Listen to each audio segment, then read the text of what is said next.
Ayan mga idol, nandito na tayo sa Rivera Compound kung saan yung address na ibinigay ng ating customer at hahanapin na lang natin yung kanilang bahay para ibigay ang delivery.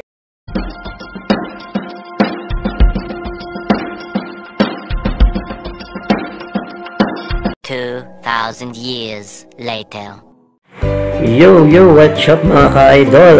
For today's video ay prepare tayo ng mga paninda natin para i-deliver sa mga bago nating mga customer online.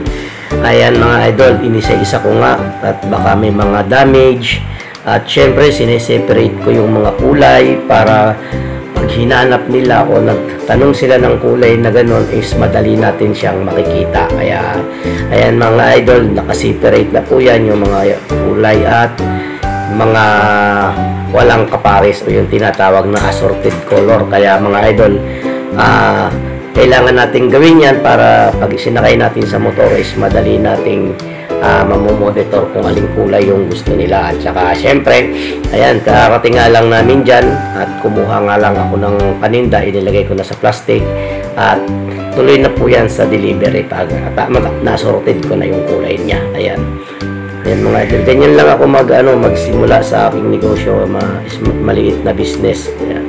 Hindi po masyadong malaki ang kapital kasi wala naman ho tayong malaking pang bili, kaya paunti-unti lang at ginagawa ko lang yan part-time kapag wala kaming pasok o wala akong trabaho. At ayan nga mga idol, dineliver ko na nga yung mga items na yan at hinanap ko yung lugar kung saan. Nandun na nga ako sa location, hinahanap ko na lang dyan yung pinakabahay nung may-ari o nung aking customer. Kaya medyo nahirapan nga ako idol kasi hindi naman ako sanay talaga na mag-deliver ng mga items. Pero okay lang yan mga idol, ang mahalaga as nakarating yung parcel na yan o yung aking mga order sa kanilang mga umorder. Yan lang po muna ang ating video for today. Maraming salamat.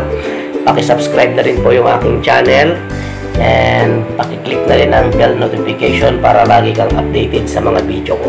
Yan lang po muna. God bless you all. Peace out.